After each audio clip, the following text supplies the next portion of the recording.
हाँ जी सर। चलिए, तो मेरी स्क्रीन आप लोगों को विजिबल हो रही होगी, है नहीं? Yes sir. ठीक है। तो लास्ट कक्षा में हम लोग ये जो स्पाइनल पोस्चर्स को पूरा कर चुके थे और शुरू में स्टैंडिंग पोस्चर भी देखे थे, प्रोन पोस्चर भी देखे थे। अब कुछ ये और स्टैंडिंग पोस्चर्स भी हैं और उसके साथ साथ संतुलनात्मक या बैलेंसिंग पोस्चर्स कहें, वो कुछ चल रहे हैं। वृक्षासन, जैसा कि आप देख रहे हो, इस आसन को वृक्षासन कहा गया है। नॉर्मली क्या होना है, पहले दोनों पैरों पे अपने खड़े होते हैं, फिर राइट हील को लेफ्ट थाई के रूट में लगाना होता है और सारे बॉडी वेट को एक ही पैर पर, देखिए यहाँ पे एक ही पैर पे सारा का सारा शरीर का वजन रुका हुआ है और पूरे शरीर को स्ट्रेट रखते हुए दोनों हाथों को ऊपर नमस्कार मुद्रा में रखा हुआ है। ये वृक्षासन की क्रियाविधि है, जैसा कि आप देख भी पा रहे हैं और उसके साथ साथ बताया भी जा रहा है कैसे करना है। मेनली इसके बेनिफिट्स की बात करें तो देखिए, ये संतुलन शक्ति को सुदृढ़ बनाता है, मजबूत बनाता है। इससे स्वाभाविक है, देख रहे हैं कि सारा बॉडी वेट एक पैर पे है, तो बंदे को संतुलन में रहना, कॉन्सेंट्रेट रहना या कॉन्सेंट्रेट भी करता है ये एकाग्र शक्ति। इसको बैलेंस करने के लिए मैं एक ट्रिक बता दूं आप लोगों को। बहुत सारे लोगों से ये बैलेंस नहीं हो पाता है, तो उसके लिए सबसे पहले ज़रूरी है कि आपका जो नीचे पैर जो रखा है, वो पैर अच्छे से पूरी तरह फैला हुआ ठीक से ग्राउंडेड होना चाहिए, ग्रिप होना चाहिए। हल्का-फुल्का लाइटली रखोगे तो वो डगमग-डगमग छूटता रहेगा, तो वो स्थिति नहीं रखनी। दूसरी चीज़, ये वाला पैर जो सेकंड लेग है, उसमें क्या होता है, लोगों का स्लिप करता है, बार-बार नीचे गिरता है। क्या करते हैं, वो बार-बार बैलेंस ही नहीं कर पाते, नीचे भागता रहता है पैर, तो फिर डगमगा जाते हैं। तो इसके लिए ज़रूरी है कि ये यहाँ हील से थाई पे प्रेस देना है, प्रेस करना है। जैसे ही प्रेस करेंगे, वो यहाँ से स्लिप करना बंद कर जाएगा। और ये जो नी की सिचुएशन है, ये नी थोड़ा-सा पीछे की तरफ पुश करके रखना है, ठीक है? और इससे भी और एक कोई ज़रूरी चीज़ जो बैलेंस करने की है, वो है आपकी एकाग्रता, अर्थात आपकी नेत्र दृष्टि किस जगह पे है। यदि आप इधर-उधर तरह-तरह की चीज़ें देख रहे होगे, कभी इसको देखा, कभी उसको देखा, कभी इधर देखा, तो आप बैलेंस जल्दी नहीं कर पाओगे इस पोस्चर को। बैलेंसिंग पोस्चर हो, यदि आप उसमें जब तक अपनी दृष्टि को बैलेंस नहीं करोगे, अर्थात किसी एक स्पॉट पे अपने आप को कॉन्संट्रेट नहीं करोगे, सामने वॉल है या कोई पेड़ है, कोई ऐसी चीज है, उसके किसी भी एक स्पॉट को टारगेट कर लीजिए और उसको देखना शुरू कर दीजिए। देखोगे कि आप बैलेंस होने लग जाओगे, शरीर हिलना डुलना बंद हो जाएगा, एकाग्र हो जाएगा और आप अच्छे से स्थिर होकर के पोस्चर में स्थित हो पाओगे। ठीक है, तो जरूरी है कि अपनी दृष्टि रोकना, और दृष्टि को जो एकाग्र करना है ना, वो क्या है, किसी ऐसी चीज पे एकाग्र करना है जो हिल डुल ना रही हो। भैया जो पहले से ही हिल डुल रही है, ये जो पहले से ही मूवेबल है, ऐसी चीज पे हम एकाग्र मन, अपने मन को एकाग्र करें, तो बहुत कम चांसेस होते हैं कि आप एकाग्र हो पाओ या बैलेंस हो पाओ। ठीक है, तो ये सारी चीजें देखनी होती है, चीजें हमें अपने क्लाइंट को समझानी भी होती है कि कैसे।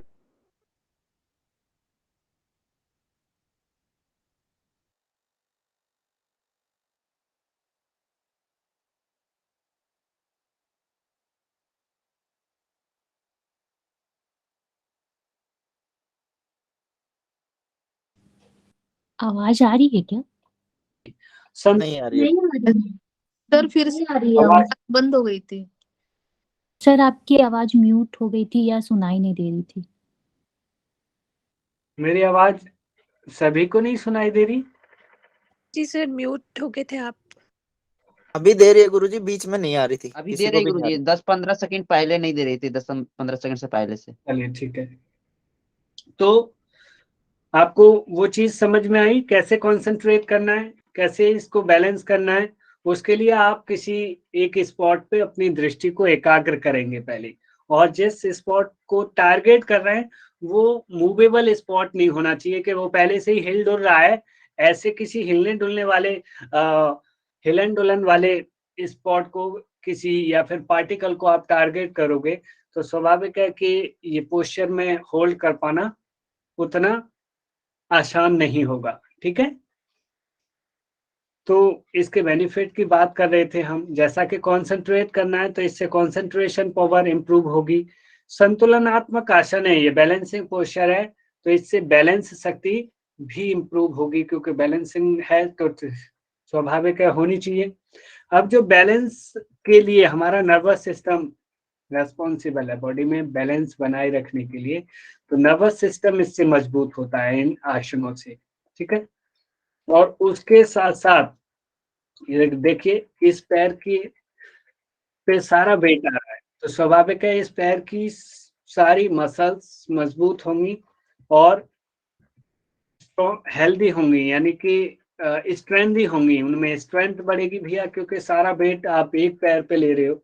उसके साथ साथ पूरी बॉडी की जो मसल्स हैं या पूरी बॉडी का जो खिंचाव है वो सीधा ऊपर की तरफ है, तो स्वाभाविक है सारा का सारा शरीर आपका प्रभावित होगा और इससे बेनिफिट फायदे में जाएगा या इससे लाभान्वित होगा, ठीक है।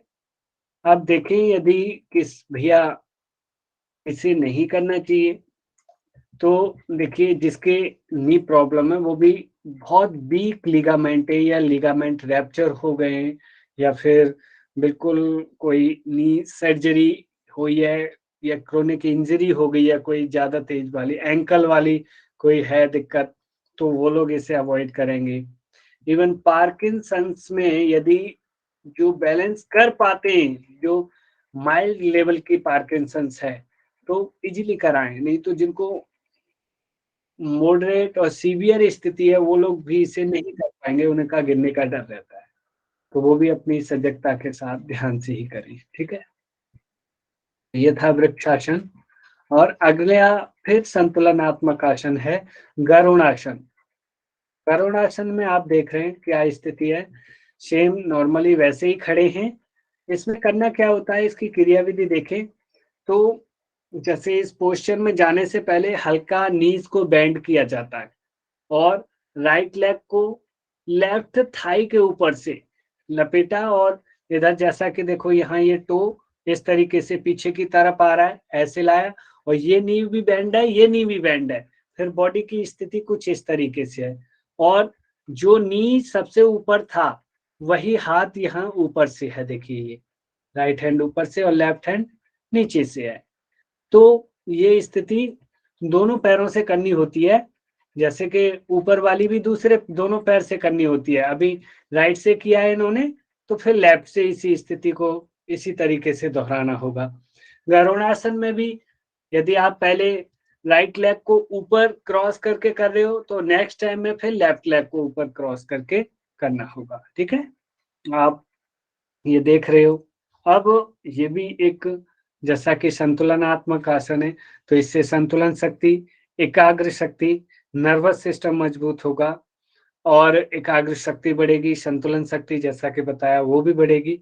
और उसके साथ साथ जो पैरों की मसल्स हैं, देखिए स्वाभाविक है कि लेग्स मसल्स ट्विस्ट भी हो रही हैं और मजबूत भी हो रही हैं, लचीलापन भी हो रहा है क्योंकि खिंचाव और ट्विस्ट दिया जा रहा है। इधर जेनेटल पार्ट्स अच्छे खासे लेवल से, तो कहीं ना कहीं पीसीओडी, पीसीओएस आदि की समस्या में, मेल्स में प्रोस्टेट आदि की जो समस्या है उसमें भी लाभान्वित या सकारात्मक फल देने वाला होगा। और यहाँ देखें तो हाथों की स्थिति आप देखिए कि हाथों की मसल्स को, हाथों के जो ये जॉइंट हैं, एल्बो जॉइंट, शोल्डर जॉइंट्स, इसमें अच्छे खासे लेवल से प्रभावित होते हैं, तो इनकी कार्य क्षमता को भी ये अभ्यास बढ़ाएगा। तो अब बात आती है किसे न करें, तो जो देखा था ऊपर जिनकी लिमिटेशंस थी, किसी को एंकल सर्जरी या एंकल प्रॉब्लम, नी प्रॉब्लम में नी के जो लिगामेंट है वो रैप्चर हो गए, उसके साथ साथ नी में किसी प्रकार की सर्जरी हो रखी है, नी ट्रांसप्लांट हो रखे हैं, तो वो अवॉइड करेंगे। और बाकी इसी प्रकार से यहाँ शोल्डर का क्रॉनिक शोल्डर फ्रोजन है किसी को, वो भी इसे देखकर ही करेंगे। हाथों में भी ट्विस्टिंग पूरी तरीके से दी जा रही है। बाकी यदि किसी को एल्बो और रिस्ट का भी कोई क्रॉनिक इश्यू है तो वो भी इसे ध्यान से या फिर अवॉइड ही करेंगे। ठीक है, सर सर्वाइकल वाले भी करेंगे क्या सर? सर्वाइकल वाले को इसे करने में कोई दिक्कत नहीं है, इसे कर सकते हैं और ऊपर वाला भी कर सकते हैं। सर्वाइकल में ऐसा कोई इसका इश्यू नहीं है। प्रणाम आसन है, प्रणाम आसन, जो कि हमारा सूर्य नमस्कार में भी ये स्थिति आई थी। नॉर्मली प्रणाम आसन में क्या है, दोनों पैरों को मिला करके और शरीर को एक लाइन में सीधा रख करके दोनों हाथों की नमस्कार मुद्रा बनाते हैं। आपके ये जो थंब है वो थंब टिप मिली होनी चाहिए। इन्होंने ना हाथ थोड़ा दूर किया हुआ है, लेकिन हाथ को यहाँ पे रख लिया जाता है, जिससे कि यहाँ एक नाड़ी रहती है, वो नाड़ी प्रेस होती है और नाड़ी प्रेस होने से हमारा मन शांत हो जाता है, या फिर जिस जगह हम कंसंट्रेट करना चाहें वहाँ हमारा मन कंसंट्रेट होने लग जाता है।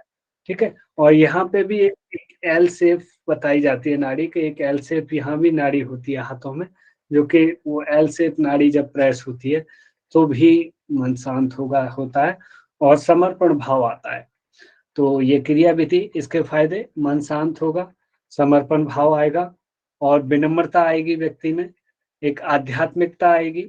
ठीक है, ये इसके फायदे, और उसके साथ साथ संतुलन शक्ति भी इम्प्रूव होगी, कहीं ना कहीं बैलेंस में भी रहेगा। अग्रिम अभ्यास है, आप देखिए मुझे कैसा,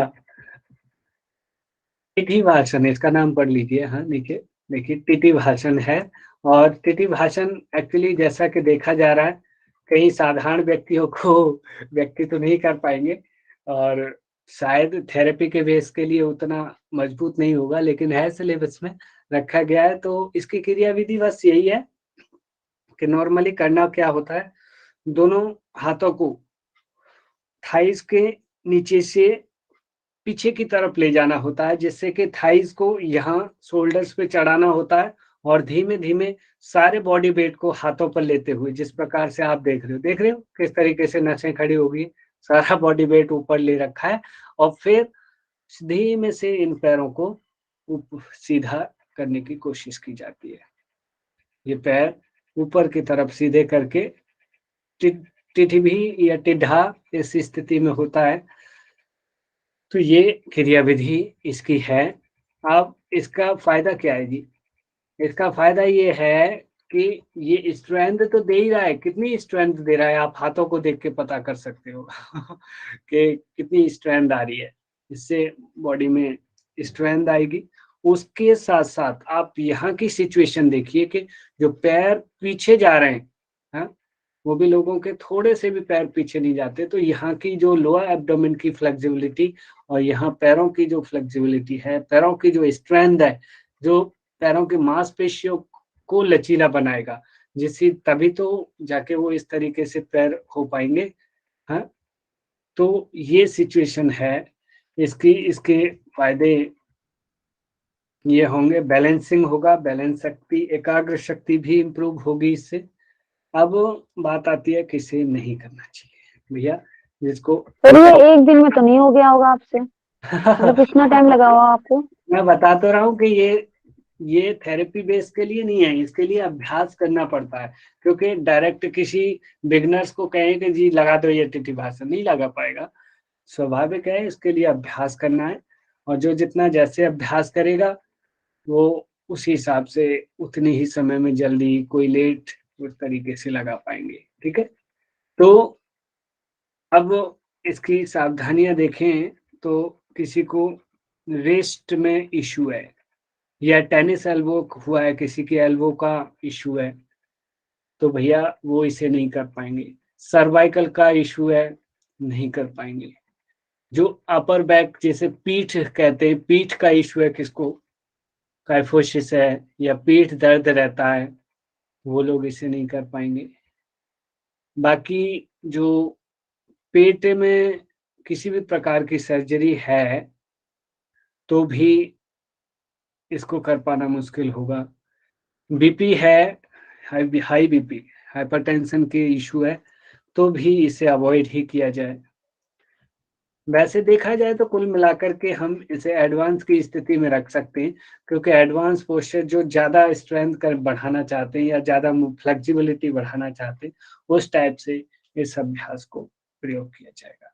बाकी नॉर्मली थेरेपी के लिए कहें कि हम कोई जो व्यक्ति योग नहीं करते हैं, उनको कहा जाए कि नहीं जी, आपको ये आसन, कोई बोलेगा मुझे स्ट्रेंथ बढ़ानी है, कि लगा टिटवासन, डायरेक्ट नहीं लगा पाएगा ना, तो इन चीज़ों का ध्यान रखा जाए।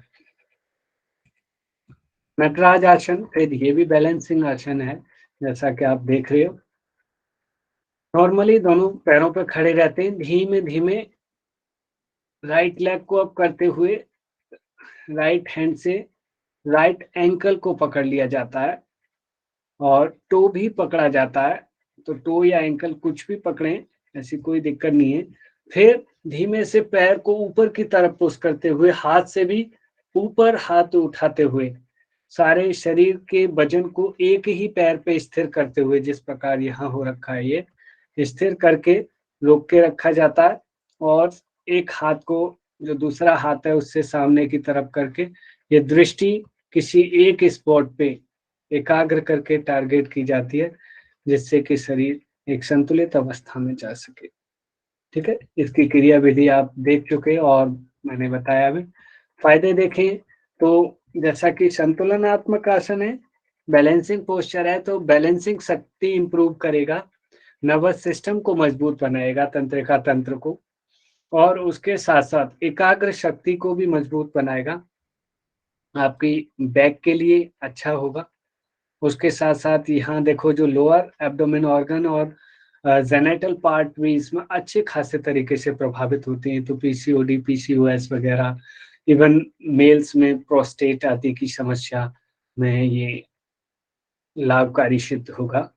और यहाँ से लंग्स के लिए भी, हाथों की मसल्स के लिए, जैसे शोल्डर्स, और फिर उसके बाद ये ankle joint, leg muscles, hands muscles आदि, सभी को ये अच्छे खासे लेवल से मजबूत, स्ट्रेंदी और बैलेंसिंग बनाता है।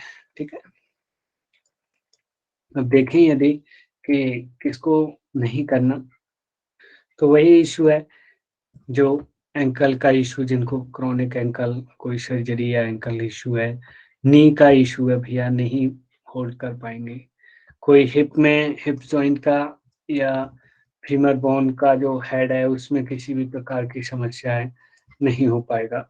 हार्निया की समस्या में इसे अवॉइड कर दे, नहीं तो यहाँ लोअर एब्डोमेन पे बहुत खिंचाव पड़ रहा है, तो दिक्कत उत्पन्न करेगा।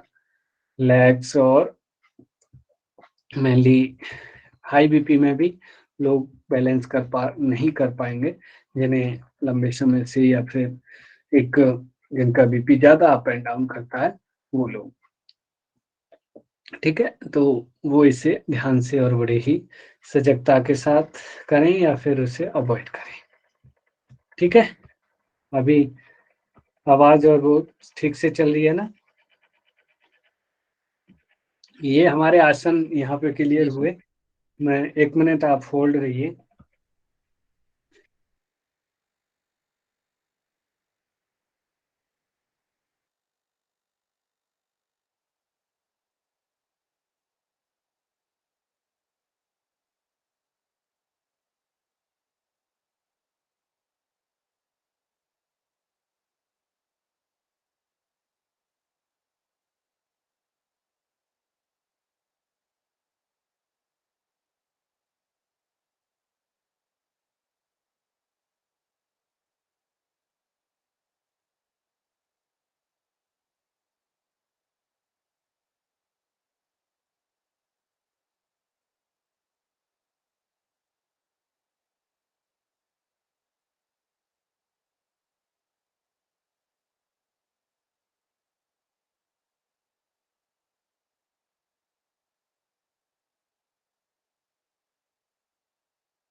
तो यहाँ पे हमारे आसन पूरे हुए।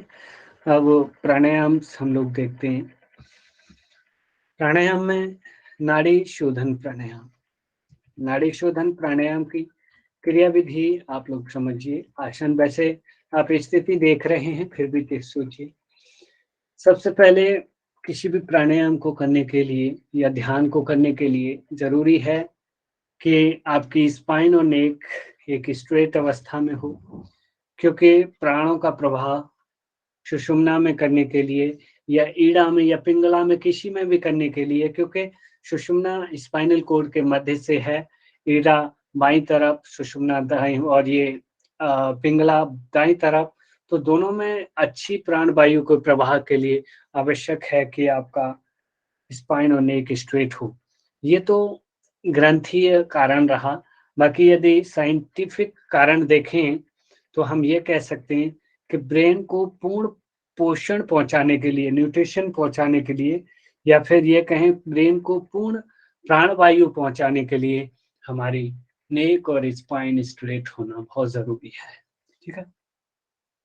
अब किसी भी एक ऐसे ध्यानात्मक आसन का चयन करना है जिसमें सुखासन, भद्रासन या फिर पद्मासन, इवन वज्रासन, कोई भी ऐसे आसन में, सिद्धासन वगैरह, कोई ऐसा आसन का चयन करें जिसमें ध्यान के लिए जो रिकमेंडेड आसन है जो बताए गए हैं। फिर उसके बाद सारे शरीर को स्थिर करके, सहज करके कुछ समय तक धीमी गहरी श्वासें लें और छोड़ें, अपने आप को सहज होने दें। और फिर उसके बाद एक हाथ को ध्यान मुद्रा में इस प्रकार रखकर दाएं हाथ से प्रणव मुद्रा होती है, इसे बोलते हैं प्रणव मुद्रा। इसके लिए क्या होता है कि ये 2 फिंगर्स, इंडेक्स फिंगर और मिडिल फिंगर को यूज नहीं किया जाता, लिटिल फिंगर और रिंग फिंगर को यूज किया जाता है और थंब को यूज किया जाता है।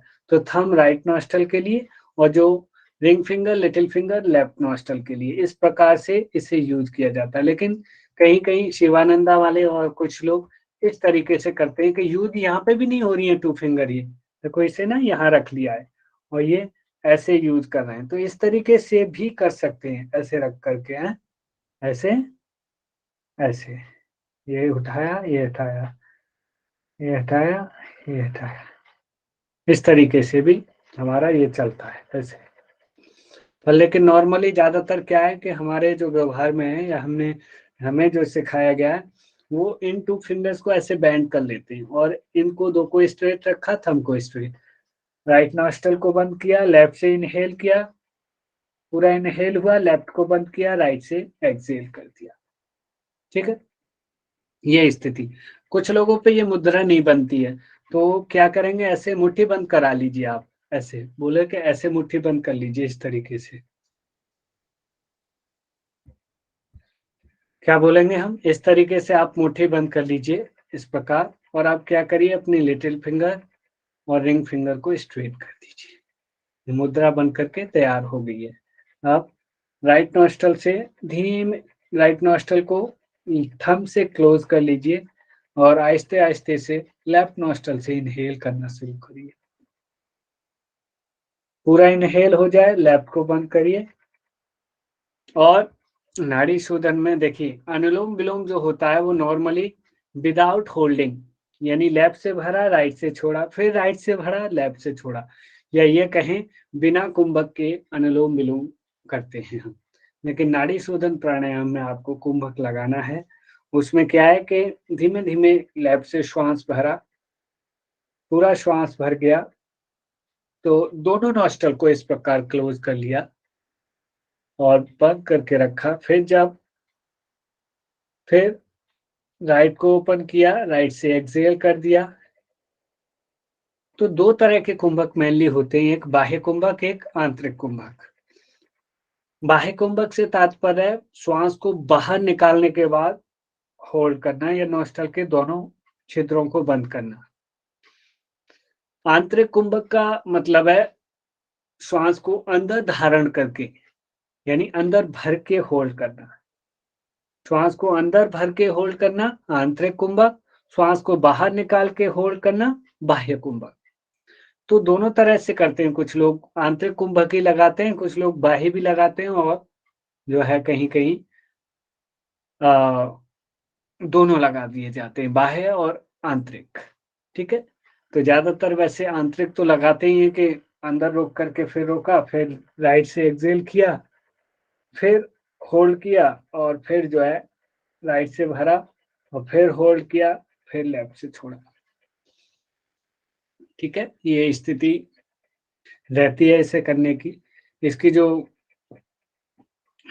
ब्रीदिंग का पैटर्न है, तो वैसे रेशियो ज्यादातर जो बताया जाता है, कौन बताएगा क्या रेशियो है इसका पूरक रेचक कुंभक का? टाइप करिए एक बार, 16। किस किस को पता है?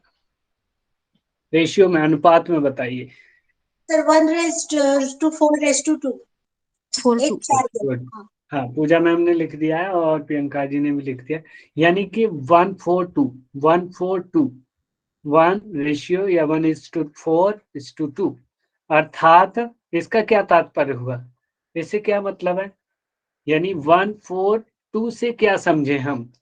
तो जो पहला है 1 अर्थात पूरक। पूरक का मतलब है आप एक निर्धारित कर लीजिए कि सपोज डेट आप 5 सेकंड में इनहेल कर पा रहे हैं, 5 सेकंड श्वास भर रहे हैं, 5 सेकंड तक भरते रह रहे हैं। ठीक है, तो 5 सेकंड यदि इनहेल किया जा रहा है तो उसका 4 टाइम्स होल्ड करना पड़ेगा, कुंभक लगाना होगा, अर्थात 20 सेकंड के लिए रोक के रखना है श्वास को। और जो 1 का 2 टाइम्स यानी अर्थात, या ये कहें 20 का आधा 10 सेकंड में उसे एक्सेल करना है, रेचक करता है, रेचन करना है। समझ रहे हो आप? ये रेशियो आपको समझ में आ गया है सभी को? कुल मिलाकर के जैसे 5 सेकंड में श्वास भरा, 20 सेकंड रोका और 10 सेकंड में उसे बाहर निकाला। 5 सेकंड पूरक, 20 सेकंड कुंभक और 10 सेकंड रेचक। ये कुछ सर जैसे कि आप बोल रहे हो 5 सेकंड में होल्डिंग, 20 में होल्ड, सॉरी 5 सेकंड में इनहेल, 20 में होल्ड, 10 में एक्सेल, और फिर 5 सेकंड में होल्ड भी तो रखना होता है बाह्य कुंभक, फिर इनहेल करना होता है। ये तो वो सिस्टम था, लेकिन अब आपको इसको रिवर्स करना है। ये 5 सेकंड कोई वैसे निर्धारित नहीं है, ये तो हमने वैसे मानक माना है। अब कोई जैसे 10 सेकंड में इनहेल कर रहा है तो 10 सेकंड वाले को स्वाभाविक है उसे 40 सेकंड तक होल्ड करना होगा और 20 सेकंड में उसे एक्सेल करना होगा। तो सपोज दैट मिनिमम हमने एक स्टैंडर्ड माना कि 5 सेकंड में मुझे कुंभक इनहेल करना है अर्थात पूरक करना है, तो उसका 4 टाइम्स 20 सेकंड तक मुझे होल्ड करना होगा, कुंभक करना होगा, और 10 सेकंड तक मुझे रेचक करना होगा। ये रेशियो रहेगा। अगर आप इसका रिवर्स करना है, जैसे बाह्य कुंभक करने हैं, तो भैया रेशियो तो यही होना चाहिए, क्योंकि अब आप राइट से भरा आपने, अब जैसे बाह्य कुंभक में क्या है, रेचक हो गया और रेचक होने के बाद फिर बंद कर लिया 4 टाइम्स रेशियो के लिए। आप समझ पा रहे हो जो मैं कहना चाहता हूँ? जी सर, से मेरे को क्लियर हो गया आपका, थैंक यू। वही चीज है, उतना ही टाइम लेना है मैम। कुंभक का टाइम निर्धारित है 4 टाइम्स, रेचक से 4 टाइम्स मल्टीप्लाई, पूरक से, सॉरी। तो ये सिस्टम है नाड़ी शोधन प्राणायाम का। अब इसका फायदा देखें तो सीधा का सीधा ग्रंथ कहते हैं कि जो 72,000 नाड़ियां हैं उनको शुद्ध करता है, उनको प्यूरिफाई कर देता है नाड़ी शोधन प्राणायाम। सुषुम्ना के लिए, या प्राण सुषुम्ना में प्रवाहित हो सके उसके लिए हमारी नाड़ियों को, हमारे शरीर को तैयार करती है नाड़ी शोधन प्राणायाम। अब साइंस से जोड़ करके कहें तो जो मेटाबॉलिज्म है और कैटाबॉलिज्म है उनको संतुलित अवस्था, जिसे एनाबॉलिज्म और कैटाबॉलिज्म को दोनों को मिला के बनता है मेटाबॉलिज्म। एनाबॉलिज्म और कैटाबॉलिज्म को मिला के बनता है मेटाबॉलिज्म। तो इन मेटाबॉलिज्म को संतुलित अवस्था प्रदान करता है ये शरीर के टेम्परेचर शरीर में अधिक ताप ना बढ़े, शरीर में अधिक ठंड ना हो, यानी कहीं ना कहीं संतुलित अवस्था में सारे ऑर्गन रहें, उनकी जो नॉर्मल रिक्वायरमेंट है वो रिक्वायरमेंट पूरी हो सके, वो करता है नाड़ी शोधन प्राणायाम। जैसा कि नाम से इंडिकेट हो रहा है, जितनी भी नाड़ियां हैं हमारी, उन नाड़ियों की शुद्धि होगी, उनसे अशुद्ध वायु दूर होगी, मल दूर होगा इस प्राणायाम से। स्वाभाविक है, प्राणायाम है, श्वासों की क्रिया है, स्वाभाविक है कि आपके लंग्स की कैपेसिटी बढ़ेगी, श्वसन तंत्र मजबूत होगा, ठीक है, और हार्ट और उसके साथ साथ ब्लड सर्कुलेशन, लगभग सारे के सारे सिस्टम एक संतुलित अवस्था में रहेंगे नाड़ी शोधन प्राणायाम से। सर क्योंकि मतलब नाड़ी शोधन और अनुलोम विलोम में सिर्फ होल्डिंग का डिफरेंस है, मतलब वहां पे होल्ड करना है नाड़ी शोधन में, उसमें नहीं करना। हाँ, उसे अनुलोम, वैसे अनुलोम विलोम नाम आप लोगों से पूछना चाहूंगा मैं, किसी ने ग्रंथ में अनुलोम विलोम नाम, कितनों ने किसी ऑथेंटिक ग्रंथ में अनुलोम विलोम नाम सुना है किसी ने? यही मैं बोलना चाह रही थी कि हमें ना नाड़ी शोधन को ही अनुलोम विलोम बताया गया कि नाड़ी शोधन ही बोलते हैं उसको, अनुलोम विलोम तो नहीं।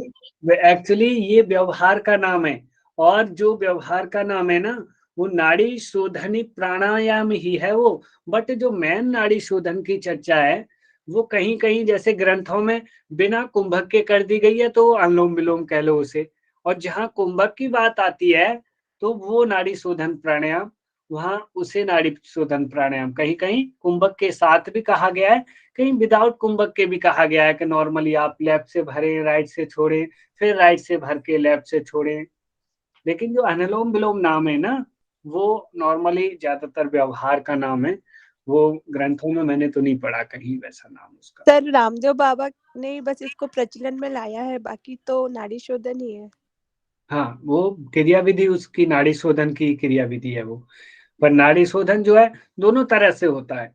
कोई कहीं विदाउट कुंभक कर रहे हैं तो आप उसे अनुलोम विलोम ना कह के कह दें मैं नाड़ी शोधन कर रहा हूँ, ठीक है जी, कुंभक नहीं लगा रहा, ना इनहेल करके आंतरिक कुंभक लगा रहा, ना एक्सेल, नॉर्मली लेफ्ट से भर रहा हूँ, राइट से छोड़ रहा हूँ, राइट से भर रहा हूँ, लेफ्ट से छोड़ रहा हूँ, बस ऐसे भी होता है। यदि कुंभक लगा के कर रहे हो, वैसे तो देखो बात ये आती है कि जहां प्राणायाम की बात आएगी वहां पूरक, रेचक, कुंभक तीनों होने जरूरी है, ज्यादातर में तीनों होंगे वहां, क्योंकि प्राणायाम के ये अंग हैं, कौन कौन से 3 अंग हैं? पूरक, रेचक, कुंभक, या पूरक, कुंभक, रेचक, तो इनका होना जरूरी है वहां पे। सर सिर्फ अगर हम लेना और छोड़ना कर रहे हैं पूरक रेचक तो उसको नाड़ी शोधन बोल रहे हैं, और अगर कुंभक के सहित कर रहे हैं तो नाड़ी शोधन प्राणायाम बोल सकते हैं। हाँ जी, क्योंकि प्राणायाम तो नाड़ी शोधन के बाद ही सीखते हैं ना हम, तो जब हम कुंभक लगा के कर रहे हैं तो उसको नाड़ी शोधन प्राणायाम बोलना, और सिर्फ पूरक रेचक कर रहे हैं तो उसको नाड़ी शोधन बोलना। हाँ ऐसे कह सकते हैं, नाड़ी शोधन कह दो या अनुलोम विलोम कह दो, और नाड़ी शोधन प्राणायाम वर्ड ऐड कर रहे हो तो कुंभक जरूरी है ना, आप यही तो संध्या मैम कहना चाहते हो? जी सर, जी सर। ठीक है, ठीक है। कुल सर मिला इसमें के एक चीज और पूछना चाहूंगी मैं, तो कितना टाइम करना है? हाँ जी, कितना उसका टाइम क्या होता है, कितना करना होता है? देखिए देखिए, वैसे ये नहीं बताएगा कितने राउंड, कितना वो करना है, मात्राओं का वर्णन किया गया है, 16, 64, 32 करके इस तरीके से मात्राएं की वर्णन किया गया है। समय का 4 टाइम, सुबह, दोपहर, शाम और मध्य रात्रि का वर्णन किया गया है, ये इस तरीके से तो वर्णन है। बाकी ये कहें कि आधा घंटा, 1 घंटा, इस टाइप से वैसे नहीं है, लेकिन मात्राओं का वर्णन किया गया है कि आप 16, 32 या फिर इस तरीके से 64 टाइप से। अकॉर्डिंग थेरेपी कुछ बताए हैं? हाँ जी, अकॉर्डिंग टू थेरेपी उसका टाइम कुछ पता है? थेरेपी के लिए वैसे जैसे देखो व्यवहार में देखें हम तो कोई भी प्राणायाम सही हम 1-2 मिनट में उसका बेनिफिट लेना चाहें तो नहीं होता है बेनिफिट, इतनी जल्दी नहीं होता है। उसके लिए जरूरी है कि आप 3-4 मिनट, फिर उसके बाद और अधिक समय बढ़ाएं, आप समय बढ़ाते जाएं उसका, जितना ज्यादा से ज्यादा समय बढ़ाओगे वो प्राणायाम हमारा उतना सर अच्छा होगा। सर हमारा जो हम जो इंस्टीट्यूशन से हमने किया है सर महाराष्ट्र से, तो हमको बोला गया हर प्राणायाम 10 से 15 मिनट, मिनिमम 15 मिनट करेंगे तो आपको इफेक्ट उसका फील होगा। हाँ, आपको 10 कंपल्सरी मिनट, बोल रहा करीब 10 मिनट आप करोगे तब उसका इफेक्ट आना शुरू हो जाएगा। हम सोचे 1-2 मिनट कर लिया, हो गया जी छुट्टी। मिनिमम 5 मिनट्स, मिनिमम तो मान लीजिए आप, कितना भी कम मानोगे, 5 मिनट से कम करने पे प्राणायाम का कोई फायदा नहीं। एक प्रकार का ये कह सकते हैं हम। सर ठीक है? देखो, आप जो बोल रहे हो प्राणायाम, तो प्राणायाम में तो होल्डिंग होगा ना, होल्डिंग के कुंभक के बगैर हमारा प्राणायाम नहीं होगा। तो प्राणायाम से पहले हमें कपालभाति क्रिया ये सब तो करना होगा ना। वो तो षटकम क्रियाएं वो तो बताई गई हैं, घेरण्य जी ने पहले ही कह दिया कि बाकी कुछ बाद में करना, पहले षटकम कर लो जी, कपालभाति करो, त्राटक करो, धोती करो, नीति करो, वो सारी चीजें बताई है ना, उन्होंने कहा है। उनकी चर्चा नहीं चल रही यहाँ पे अभी। नहीं जो सर, वो नहीं कह रही मैं, जैसे एज अ थेरेपी कह रही हूँ कि किसी भी अगर किसी को हम करवाने जाएं तो सबसे पहले तो हमें कपालभाति क्रिया करवानी होती है, उसके बाद ही हम नाड़ी शोधन और प्राणायाम की तरफ बढ़ते हैं। कपालभाति क्रिया कराना है, ठीक है, कराइए। नहीं तो आप उन्हें डीप ब्रीदिंग करा सकते हैं कि आप, एक प्रकार की कपालभाति क्या है, डीप ब्रीदिंग करवा सकते हो आप। डायरेक्ट कपालभाति की स्थिति नहीं है किसी की। और कपालभाति में भी बात क्रम करा रहे हो, शीत क्रम करा रहे हो, व्युत क्रम करा रहे हो, कौन सी कपालभाति कराओगे? हाँ, तो ये भी देखना होता है। हाँ, नहीं तो उसको वो तो सर अकॉर्डिंग टू क्लाइंट की तरह जैसे करने पे देखना पड़ता है। हाँ, तो कुल मिलाकर के यही चीजें वहां देखी जाती है। चलिए, तो अभी टाइम तो काफी हो ही गया है, बाकी अभी अब डिस्कशन ही रख लेते हैं। बाकी क्या मैं कराऊंगा नेक्स्ट डे, क्योंकि और अभी कुछ पूछिए, आपका किसी की भी कोई जिज्ञासा हो। सर एक हाँ जी, क्वेश्चन मेरा और था कि जब कितने आसनों का दिया है स्टडी यहाँ? एक एक करके। क्या कह रहे हो प्रियंका मैम? सर मैं ये कह रही थी कि मतलब जब हम प्राणायाम करते हैं तो जिस साइड से हमने स्टार्ट किया, मतलब राइट नॉस्ट्रल से अगर हमने स्टार्ट किया, लेफ्ट से छोड़ा, फिर लेफ्ट से लिया, राइट से छोड़ा, तो जब हम एंड करते हैं तब भी हमें ध्यान रखना चाहिए कि हमने जिस नॉस्ट्रल से शुरू किया है एंड भी हमें उसी नॉस्ट्रल से, मतलब पूरा जहां से शुरू किया था वहीं से लास्ट में हमें रेचक वहीं से खत्म करना है। तो ये ऐसा भी है ना सर? वैसे देखो, ज्यादातर जो स्टार्ट करने का प्रावधान है ना, वो लेफ्ट से है। क्यों है लेफ्ट से? क्योंकि लेफ्ट जो स्वर है वो हमारा कूलिंग स्वर है, चंद्र स्वर है। चंद्र ठंडे से स्टार्ट किया, गर्म पे। फिर ज्यादातर क्या है कि एक चक्र जो पूरा कहा जाता है, वो किया कि देखो, आपका एक चक्र पूरा कब कहा जाएगा? लेफ्ट से भरा, होल्ड किया, राइट से छोड़ा,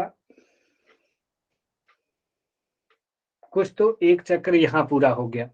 लेकिन कुछ लोग मानते हैं कि अभी एक चक्र नहीं हुआ, इसमें एक आंतरिक कुंभक हुआ था, अब बाह्य कुंभक भी करना है हमें। तो फिर राइट से भरा, यहाँ पे राइट से अभी भरा नहीं, अभी क्या किया, यहाँ पे अभी बंद कर लिया एक्सेल के बाद ही। फिर लेफ्ट राइट से भरा, फिर होल्ड किया, और फिर लेफ्ट से एक्सेल कर दिया। ये राउंड हो गया, एक राउंड। ठीक है, यानी हाँ जिससे मतलब स्टार्ट किया उसी पे खत्म करके एक राउंड हो गया। जी कुछ सर, लोग वही ऐसा मेरे भी को कुछ लोग ऐसा भी मानते हैं कि लेफ्ट से भरा, होल्ड किया, राइट से छोड़ दिया, हो गया जी एक राउंड हमारा। नहीं, कुछ ऐसा ऐसा नहीं बताया है सर, मतलब पूरा जैसा आपने बताया ना वैसे ही बताया है कंप्लीट। हाँ, ठीक है, ये स्थिति होनी चाहिए। हाँ जी, अनीता मैम कुछ पूछ रही थी। कितने आसनों का स्टडी बताया है? मेरा एक मिस हुआ था सेशन।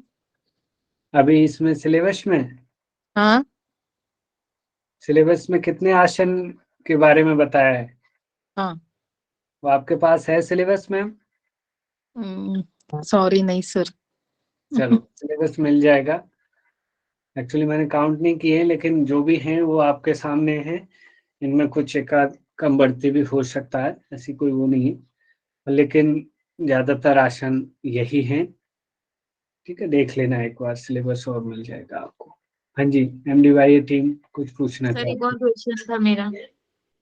गुरुजी, है? मैं ये पूछ रहा था, जैसे आपने बताया कि नॉर्मली हम लेफ्ट से इनहेल करना शुरू करते हैं, तो क्या ये अकॉर्डिंग टू सीजन भी होता है कि भाई विंटर में आपको राइट से स्टार्ट करना पड़ेगा? ऐसा कुछ नहीं है। तब तो फिर सर विंटर में क्यों राजस्थान, फिर आप इसे करो ही नहीं ना इसको, फिर तो आप सीधा सूर्य भेदी कर लो भैया, क्यों कर रहे हो आप ये वाला? ये कोई ठंडक देने वाली चंद्र भेदी प्राणायाम नहीं है, ये बैलेंसिंग प्राणायाम। आपका क्या नाम है MDYA टीम से जो जुड़े हो महोदय? जितेंद्र जी। जितेंद्र जी, जी जितेंद्र नाम है ना? जी गुरुजी। हाँ, तो जितेंद्र जी एक्चुअली होता क्या है, यदि जो विंटर में आप वाली इस वाली बात को जो कह रहे हो, ऐसा कोई प्रावधान नहीं है, तब फिर आप इसे पहले तो ये देखो, ये जो स्तर हैं प्राणायाम जो है ना, कौन कौन से प्राणायाम है? कूलिंग प्राणायाम जो बॉडी में ठंडक उत्पन्न करने वाली है, हीटिंग प्राणायाम जो शरीर में गर्मी उत्पन्न करेंगी, और बैलेंसिंग प्राणायाम जो शरीर को संतुलित रखेंगी। तो ये जो नाड़ी शोधन प्राणायाम है, इसकी कैटेगरी कौन सी है? बैलेंसिंग। बैलेंस वाली। तो ऐसी कोई वो नहीं है कि आप सर्दियों में कर रहे हो, यदि आपको सर्दी है नहीं और आप बैलेंसिंग वाली कर रहे हो, कोई दिक्कत नहीं, आप करो। यदि आप किसी सर्दी से पीड़ित हो रहे हो, आपको कुछ कोल्ड सता रहा है, तब फिर आप मत बैलेंस वाली करो, मत कूलिंग करो, फिर आप सीधी सूर्य भेदी करो, भस्त्रिका करो, हीटिंग प्राणायाम।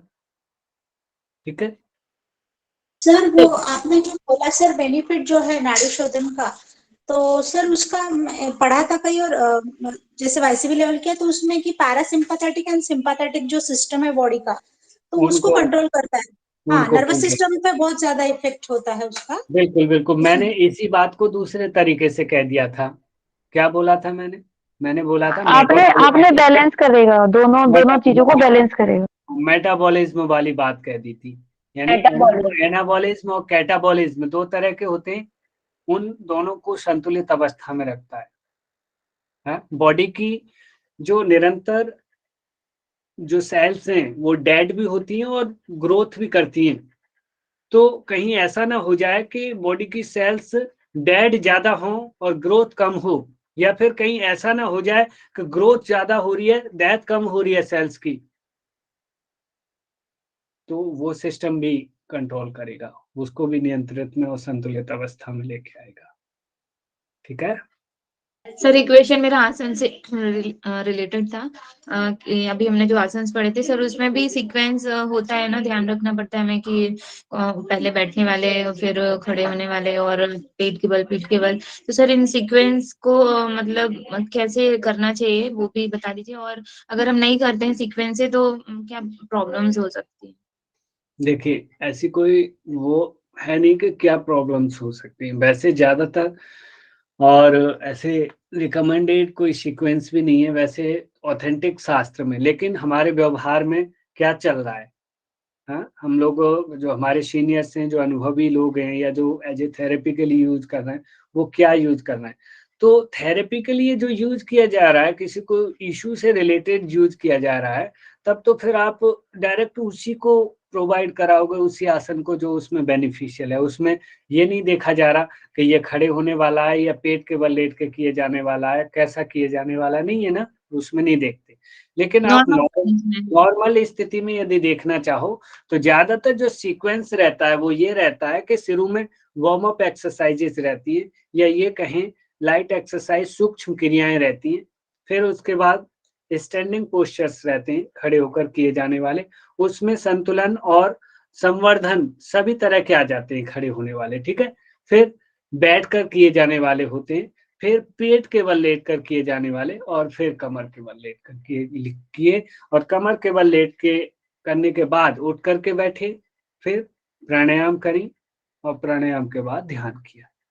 ये पैटर्न उनको सर बहुत इजी ट्रिक सिखाई थी सर इसमें, कि बच्चा जैसे सोता है पहले पीठ के बल, फिर पेट के बल, और फिर रेंगता है उठ के खड़े, ऐसा हमको एक इजी ट्रिक बताई कि ये सीक्वेंस से लेना है आसन कराते वक्त शिक्षक में।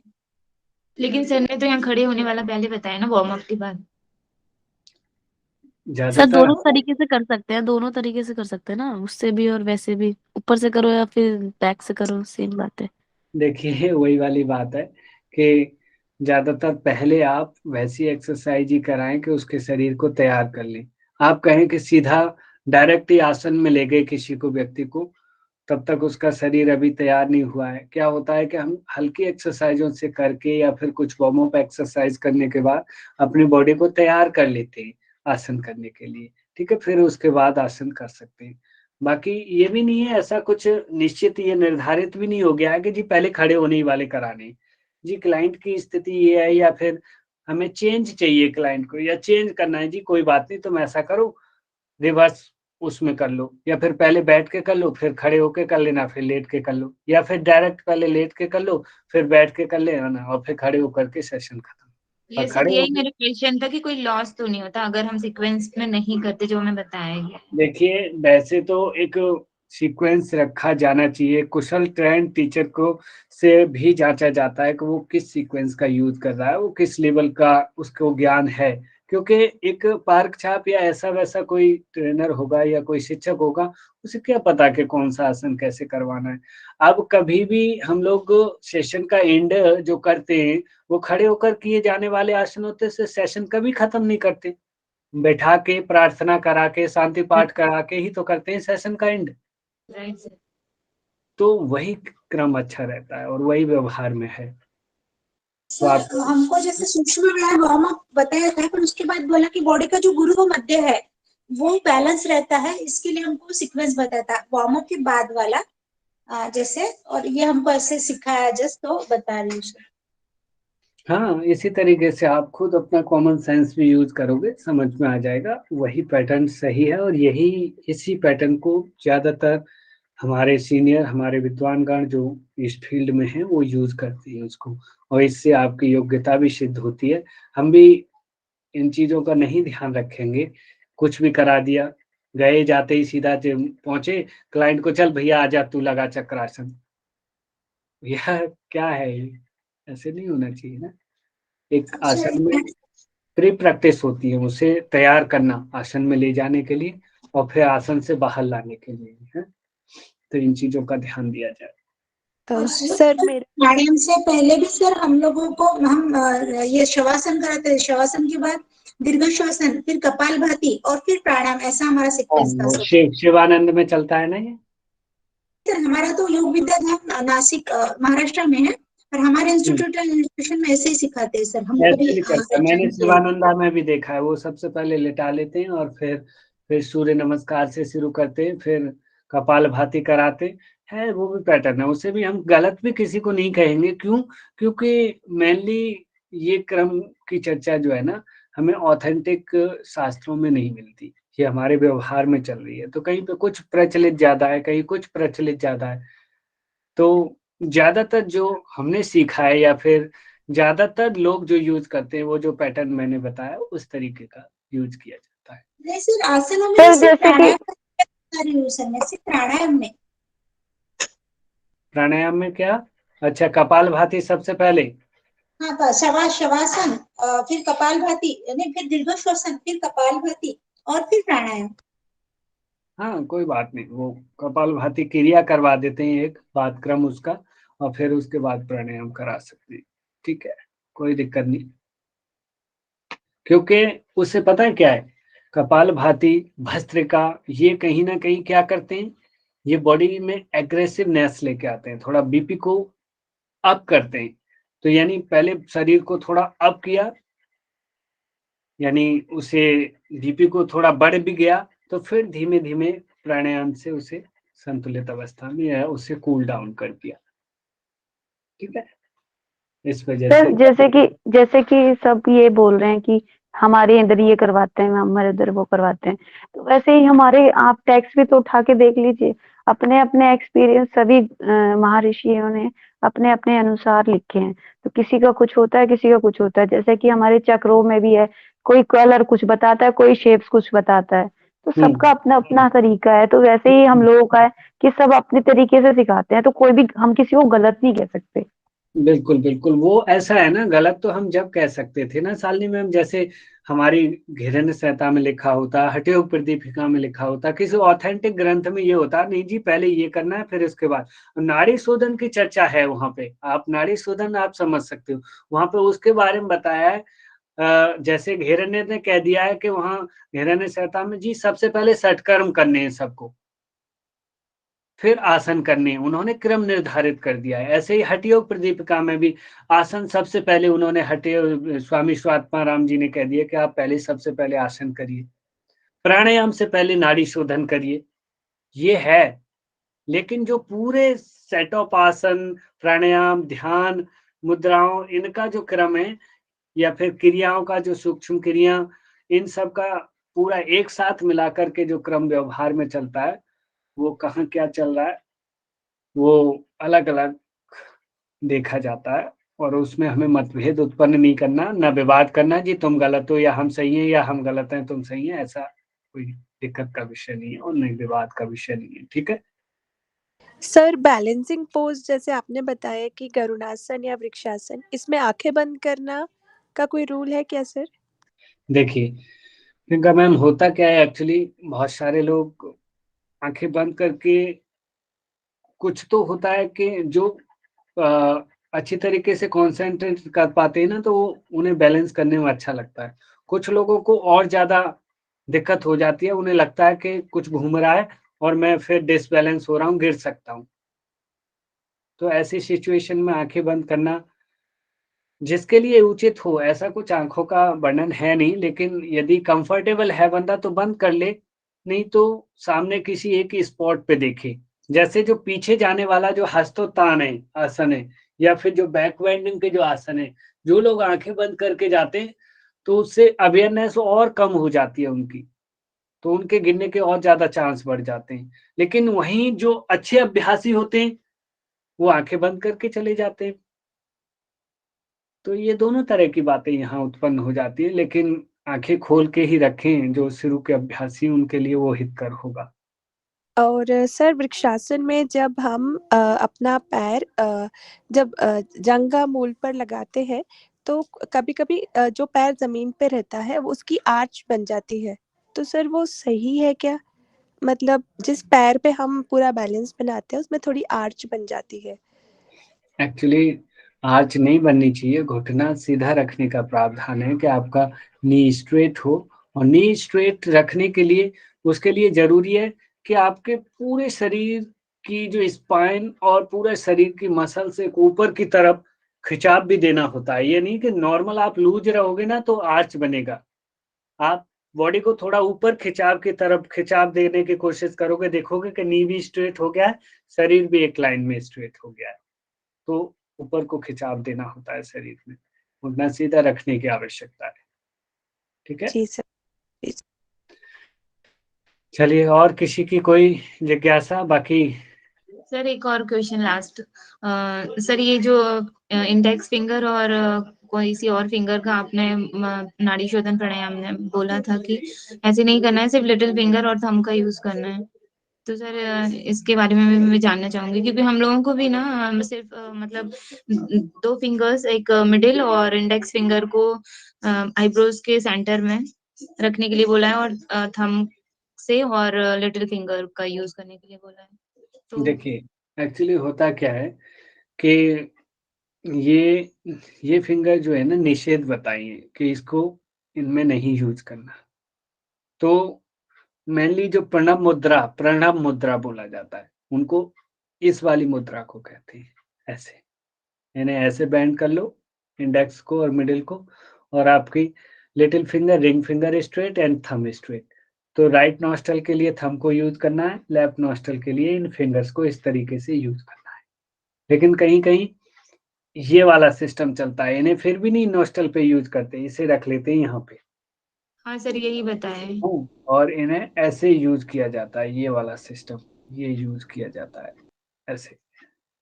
यानी फिंगर्स तो वही यूज हो रही हैं, तो ये भी कोई गलत नहीं है, ऐसी कोई वो नहीं। आंखें बंद करने के बाद कहीं ना कहीं थोड़ा और कॉन्सेंट्रेट बढ़ जाता है इस जगह पे लोगों का, ऐसे जब इसे करते हैं।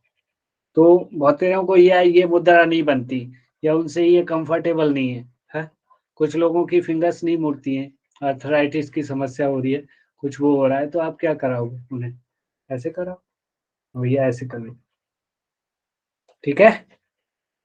ओके सर, दोनों ही सिचुएशन में सर मतलब वो फिंगर्स का यूज हो ही नहीं रहा ना, मतलब हम सिर्फ हाँ थंब और वो लिटिल बिल्कुल, फिंगर्स ही कर रहे हैं, वो तो सेंटर में आईब्रो के। बिल्कुल बिल्कुल। हाँ जी, और सभी की जिज्ञासाएं।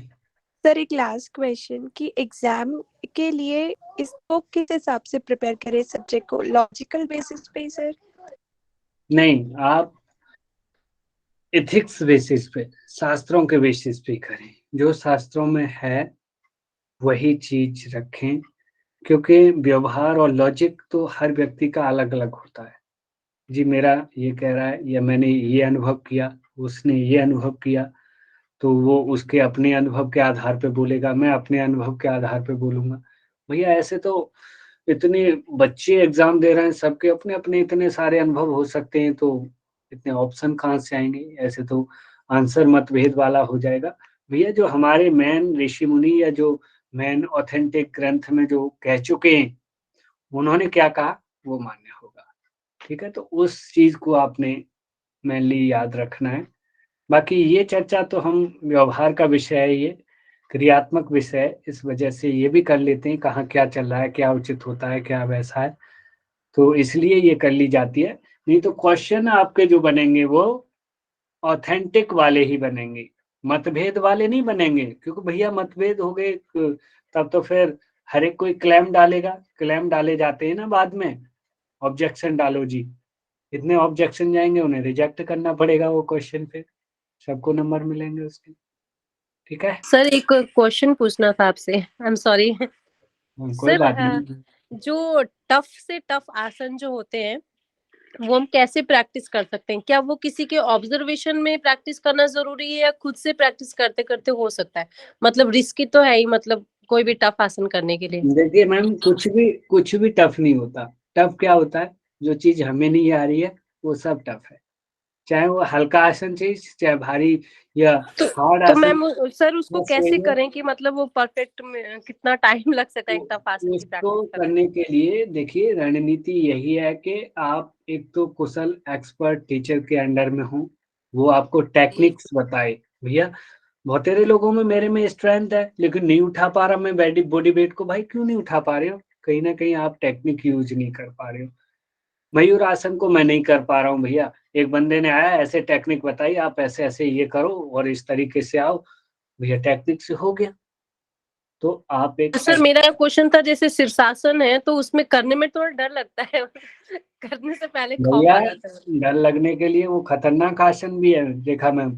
यदि आप उस पे अच्छी तरीके से कॉन्फिडेंट ना हो तो बेवजह अकेले में नहीं कर बैठना, पता लगे कि वो जो है गर्दन या सिर या कमर, कोई भी ऑर्गन को यदि चोट लगी ना, तो ये तीनों ऑर्गन, सिर गर्दन कमर, बहुत इम्पोर्टेंट ऑर्गन है और इनमें इंजरी होने का मतलब है कि लाइफ में बहुत बड़ा झटका। तो यही पूछ अकेले नहीं करना है, संरक्षण में करना है, कोई पास में हो तब करना है, जब पूरी तरीके से भी कॉन्फिडेंट आप हो गए, अनुभवी हो गए कि अब मुझे कभी भी लगवा लो इस शीर्षासन को, कभी भी करवा लो, मुझे किसी की हेल्प की आवश्यकता नहीं, तब आप अकेले लगा सकते हैं। वो भी आप ये ध्यान दे के लगाएं कि आसपास सामान ना रखा हो, कुछ पता लगे थोड़ी सी जगह में लगा रहे हैं कि भाई दबे गलती से डिसबैलेंस हो भी गए तो स्पाइन जाके किसी सामान में लगी या गर्दन लगी या पैर लगे, तो जिससे कि चोट ज्यादा लगे। तो स्पेस होना चाहिए और आपके नीचे कुशन अच्छा होना चाहिए सिर के। ठीक है, thank you sir, thank you. चलिए धन्यवाद सभी का। आप लोग थैंक यू प्रार्थना सर।